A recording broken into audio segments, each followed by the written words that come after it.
My name is John O'Reilly, and I'm a chemistry and biology major at Providence College, and Vice President of Providence College for Life. I'm here to speak on behalf of PC for Life and the growing number of men and women who perceive abortion to be an affront to the dignity of women and rejection of male responsibility.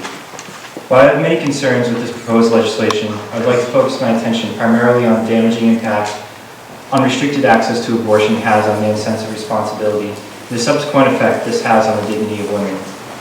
Over the past 5 years, I've had the privilege to work in both the Diocese of Providence and the Archdiocese of Boston in serving single mothers, women considering abortion, and post-abortive women in various capacities.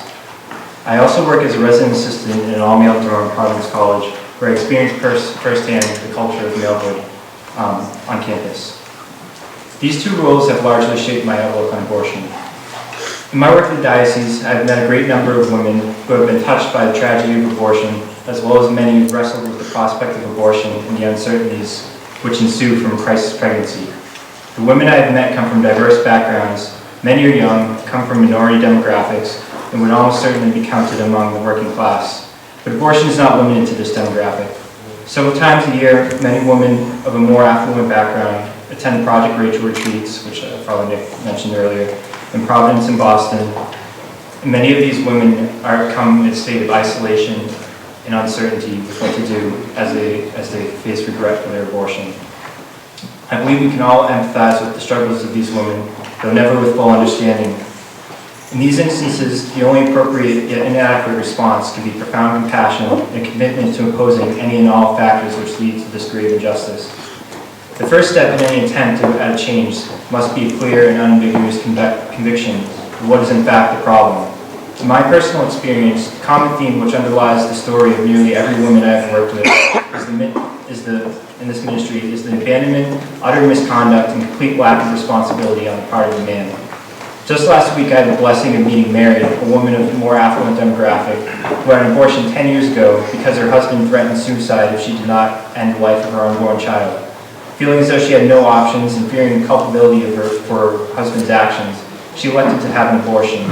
She has since been abandoned by her husband regardless of her choice and has spent the past 10 years in a state of deep depression. Abortion is not the way to address the tragedy of male misconduct and abandonment. It simply punishes the victim more and adds another victim in the form of the unborn child.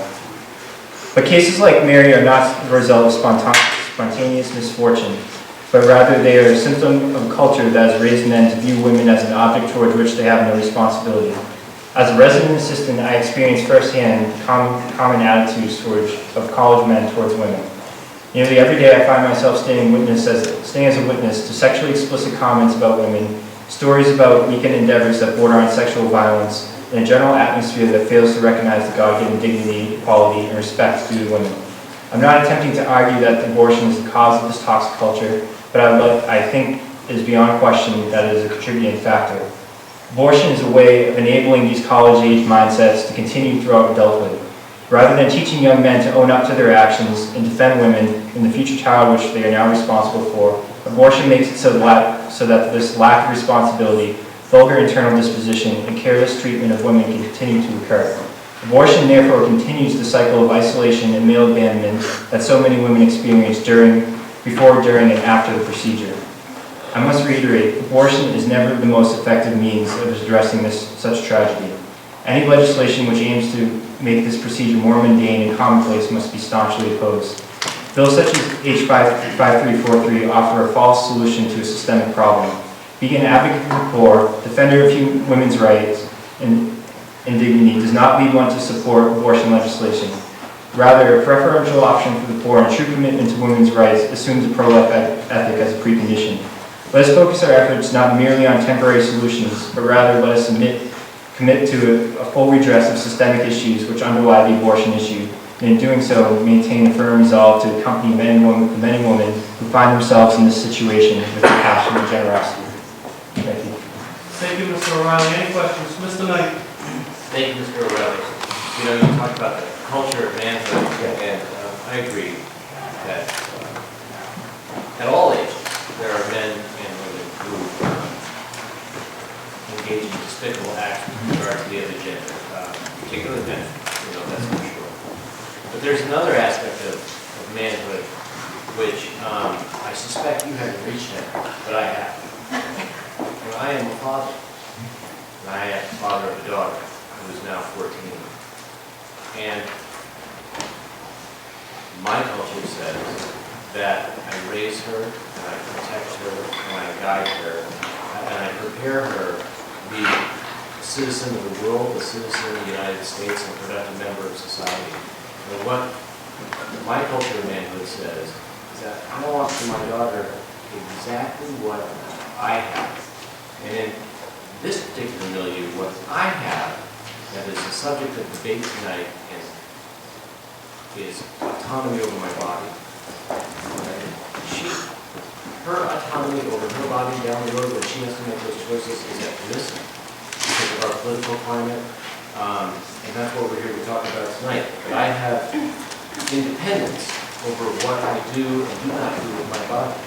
If I choose not to treat my cholesterol, I don't have to answer to Uncle Sam or the independent man. I do have to answer to my wife.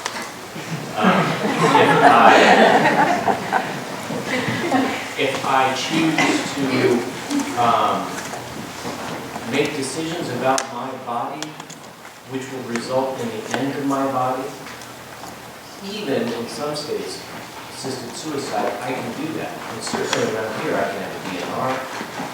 If I ever get to that point at the end of my life. In some, what I enjoy, which is freedom from interference with the government, and how I conduct my affairs, is what I want for my daughter. It's the same thing I enjoy, and I hope it's the same thing she enjoys. And I suggest to you that's the modern, positive culture of manhood that I seek for my daughter, everything that I have, and nothing less than what I have.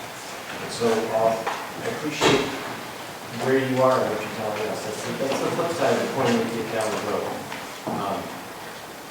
I can't stomach the idea of the government telling my little girl, who is going to be a ferocious force in this world, of what she can and cannot do in this particular way.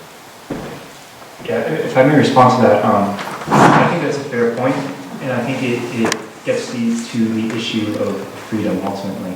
And I would invite you to consider also the right of the fetus or unborn child in the womb as well. And I know that's a common argument, but ultimately, the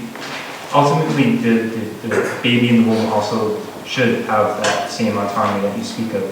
And in the case of abortion, women are often end up in these situations either because of an unintended pregnancy or of rape or a variety of other unfortunate circumstances that led them to a position which they didn't want to be, or else if they're in a position where they want to go further in a career where it feels as if there was a hindrance or financial issues, the whole gamut of issues.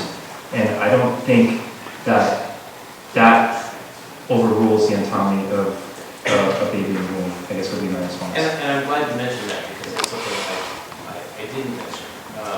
If God forbid, we ever got in a situation as a family where we had to make a decision where my daughter was pregnant and had to make this decision, I'd be crushed. Right? That is a moral decision, the weight of which I do not want to deal with personally. And I would be in a position to counsel, right? And I don't know what to do, frankly. I don't want it, and I don't wish it on anybody. It was the hardest thing in the world. But it would be between my daughter, her conscience, and if she so chose, her family, and her doctor and her spiritual advisors. And in that circle, the Rhode Island state government, the United States government, I don't see them as a part of this. I guess my response, and I don't mean to be disrespectful, is, isn't that what the very nature of government is? They put limits on what is acceptable human action.